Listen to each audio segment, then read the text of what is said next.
Merab Dvalishvili's victory at UFC 306 tells us that a new era of fighters has officially arrived, the era of goofy cardio machines. How did it happen that in the world's best league, champions are fighters who swing at the air, awkwardly run around the octagon until they fall, and, well, Bilal? Oh my God, Bilal, remember the tortilla. Muhammad shows amazing footwork. He is ready for takedown. Why are the most technically skilled fighters on the planet competent in all aspects of martial arts, losing to them without a chance? To understand the phenomenon of these new champions, especially Merab, whom I'll discuss at the end, we need to recognize an obvious current MMA meta: pressure.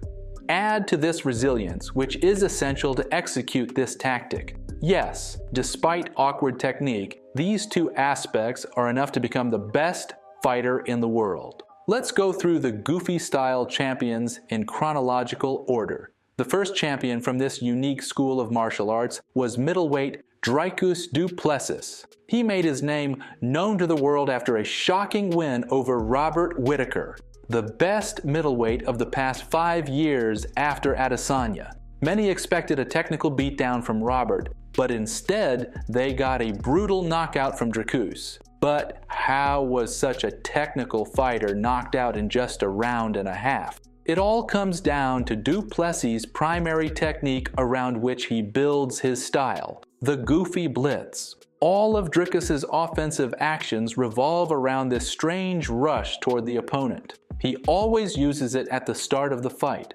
first to press and second to study his opponent's reactions. When Dricus charges forward, he uses hand combinations, and the order of his strikes sometimes seems random. Sometimes it's a 1-2 hook, other times just a 2-1 or a series of hooks. He also charges forward with kicks to the body, head, and legs. But with kicks, he does something unique. He's the only UFC fighter who rushes forward and kicks not with the rear leg, but with the lead leg. And this is goofy genius. When you rush forward, the leg that will stop your movement is the lead leg. That's why most fighters use that leg to halt their momentum while striking with the rear leg or their hands. But du Plessis has learned to stop without using his lead leg, allowing him to kick with it. This is something even the best strikers in the world, like Adesanya, don't expect. And it's one reason why he looks so awkward when running or kicking. But the uniqueness of his goofy blitz doesn't stop there. After throwing a series of different attacks, Dricus studies his opponent's reactions, then throws a feint and changes up his attacks, or he fakes a rush, stops suddenly, and lands a strike. This is also why his coordination seems off. Take Whittaker for example. In the first round, he learned to close the distance when Dricus pressured, but he did it faster and more skillfully, winning the exchanges but losing the fight. Why? Because he exhausted himself, and du Plessis caught him with a simple feint. First, he faked the blitz, to which Whittaker responded with a left hook, then landed a powerful jab, rushing into close distance, which dropped Robert. Interestingly, the only tough fight for Dricus was against Sean Strickland, another pressure fighter. But unlike du Plessis, Strickland's pressure is steady, working at a constant pace, which is why he also became champion after beating the classically technical Israel Adesanya. A similar matchup happened in welterweight, where the highly technical Leon Edwards defended his title against Bilal Muhammad, who also uses steady, constant pressure to win. But it is the strategy that makes Muhammad's pressure so effective, as seen in his most spectacular fight against the undefeated wrestler Sean Brady. Bilal used a brilliant game plan. He knew that even if he won the wrestling exchanges with Brady, he would tire, and by the later rounds, his pressure might decrease. Another factor to consider is that Sean is young and had never faced someone pressing him in striking before. This is the worst thing that can happen to a wrestler because attempting takedowns with your back to the cage is nearly impossible. Muhammad built his fight plan around this, deciding to fight standing up with constant pressure until he broke Brady. At first it looked awkward and even a bit pitiful, but after a few minutes, Bilal's cardio kickboxing, shadow boxing routine started to pay off. By the second round, the undefeated Sean Brady was battered and knocked out near the fence. Through his philosophy of constant steady pressure, Bilal managed to claim the championship against the incredibly technical Leon Edwards. At first, Leon succeeded in countering Bilal's awkward rushes, but the pace never dropped. Over time, Edwards broke down mentally, as seen in his corner when he openly lashed out at his coach. Muhammad didn't let up, and in his usual fashion, almost lost the fight due to a cut in the last seconds. However, setting that aside, Muhammad mentally broke Edwards and took the title, much like the new bantamweight champion, Merab Dvalishvili, who, in a sense, can use blitz attacks for takedowns like Dricus du Plessis, and when necessary, apply steady pressure like Bilal Muhammad. Throughout his career, Merab became known as an uncompromising pressure machine, with several examples showcasing this clearly. We're going to watch the fight that sent the legendary Jose Aldo into retirement. What did Merab do that was so remarkable? Of course, he started the fight with heavy pressure, which is especially effective against Aldo, who was always known for tiring after the third round. But this fight is only 3 rounds, so what will Merab do? A failed attempt at a leg takedown, but Dvalishvili transitions to a clinch. As soon as Dvalishvili tries to strike from the clinch, he immediately loses control and gets caught by a left hook on the exit. Merab lands a jab, and Aldo counters with a left hook. Merab throws another jab, but this time it's a feint to bait Aldo into throwing a hook, which Merab slips under for a takedown. Get used to this sequence because you're going to see it at least 10 more times. Again, the setup for a takedown, a real strike that makes the opponent react, followed by a feint that leads into a takedown.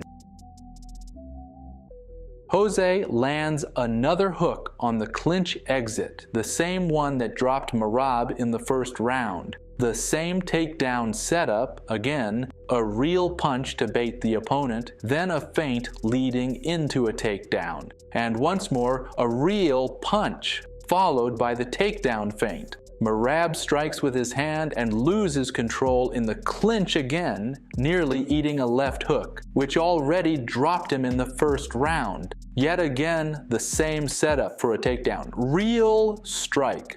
Feint, takedown. Aldo shows that at close range, Merab's feints don't work. He can simply stop everything with a knee, which works as a counter to both the strike and the takedown feint, making it a fatal move for Merab's plan. Aldo didn't think about whether the strike was a feint or real and immediately ducked to avoid a takedown, clinch, and prevent Merab from attacking. Aldo throws a jab to make Dvalishvili strike, followed by a feint and takedown. But Merab lands a low kick, followed by an overhand, which prevented Aldo's planned knee from working. It was an extremely close fight. In my opinion, it was an ideal candidate for a draw, but that night, Merab won. Now we'll see Dvalishvili's most dominant victory, the fight where he mentally broke Petr Yan. Merab fakes a couple of times and immediately goes for a takedown. Petr is known for his slow starts, needing time to study his opponent and catch the timing, which made the matchup with Dvalishvili twice as hard. That's why he missed the takedown and got lost after it. 2 feints and another shot at the legs. Yan gets flustered again, making a silly attempt at locking in a guillotine. A jab feint follows, and Merab goes for one of his signature single leg takedowns, where the right hand is used as a straight strike. While the opponent is distracted by the hand, he grabs the opponent's leg to put them on the canvas. But the problem with Dvalishvili is that his attempts rarely succeed, and when they do, the opponent hardly ever stays on the ground. Another feinting combination leads to a single leg attempt. Merab immediately realizes it's a failed attempt, so he tries a sweep. but as with much of Dvalishvili's execution, it was rather clumsy. The opponent stayed on his feet, but Merab used it as an opportunity to press his opponent against the cage. Dvalishvili throws a straight punch, followed by a feint for another straight. While Jan is thinking about that, his leg ends up in Merab's left hand, and the feinting straight controls his neck. This causes Petr to lower his torso to gain balance, but Dvalishvili cleverly grabs Jan in a guillotine. Now Petr has to defend his neck with his supporting hand, leaving him almost no ability to balance. Merab takes advantage and presses him against the cage. Coming out of the clinch, Merab adds an elbow to the head, which was a good strike and a way to protect himself from Jan's left hook on the exit. Jan mimics Merab, ducks as a feint, then goes for a takedown under Merab's counter hook. But unlike Dvalishvili, Petr succeeds with the takedown. However, since he executed his move at an angle, his balance was disrupted, and Merab took advantage to stay on top. Beyond Jan's butterfly guard, Merab couldn't advance, and quickly lost the opportunity to keep Petr on the ground. That was the first round against Petr. Now let's look at the fifth and final round. Ideally, by the fifth round, Jan should have adapted to Merab's style, and Dvalishvili should be tired. A punch forces Jan to dodge, which Merab uses to grab him in a guillotine. Both understand it's not a real submission attempt, but Jan still needs to defend. Merab capitalizes on this and drives Jan to the cage, landing knees to his head and exiting the clinch with a right elbow. Jan sees the approach again and dodges with a high guard. This time, Merab doesn't go for the guillotine, but lands an elbow to the head. Merab feints a low kick. Jan prepares to counter with a straight punch, which Merab expects. He ducks deeply under Petr's strike and uses the takedown attempt to drive Jan toward the fence. After conditioning Jan to expect knee strikes to the thigh, Petr seems to have forgotten that his leg could be hooked. That's exactly what Merab does, but as usual, it's a takedown, with control for half a second. Afterward, there's another sweep attempt. It's clear that this moment finally broke Petr. Every jab from Merab draws a jab in response from Petr as he backs away, which only boosts Dvalishvili's confidence. He sees that Jan is now afraid of the takedowns and ready to retreat at any moment. A classic takedown, a straight punch, and a grab for the lead leg. But Petr didn't even try to defend. He just fell, muttering, "Mama, please, no." After that moment, Jan allowed a few more takedowns. It was outright domination, primarily due to Merab's cardio, which mentally broke his opponent.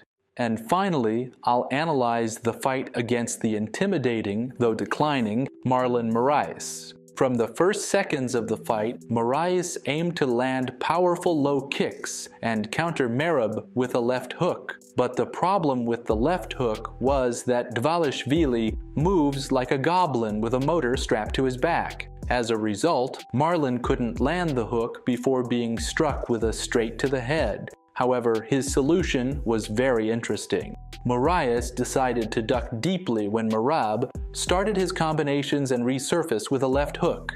The first time he landed it decently on Dvalishvili, and the second time he knocked him down and essentially won the fight, if not for the good referee who noticed that Merab was still in the game and allowed him to fight back. The fight could have ended there, but seconds before the end of the first round, Dvalishvili turned the tide and almost finished his opponent on the ground. Time ran out, and he finished him in the second round. The key secret to Merab Dvalishvili's style is that he fights relentlessly. He wants to win more than his opponents, and nothing can stop him. That's why they call him the Machine.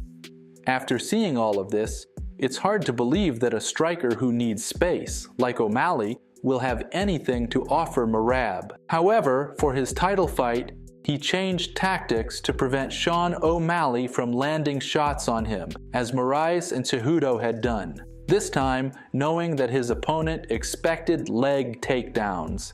Dvalishvili moved a lot and stepped back, luring his opponent in. He aimed to perform takedowns on the counter and sometimes shadowboxed in front of Omalley, baiting him to counterattack and fall into a takedown. In reality, this approach to the fight is more surprising than it seems, as he essentially abandoned what had made him undefeated for so long. Such faith in the game plan requires incredible self-confidence and calm. This was reflected in the fighter's heart rates during the fight, with Merab's always lower than Sean's, showcasing his cardio preparation and mental calm. By the end of the fight, Sean had figured out Merab's strategy, but it was already too late. Now, Dvalishvili is the new bantamweight champion and the poster child for the goofy cardio style. But what do you think? Who can stop these fighters?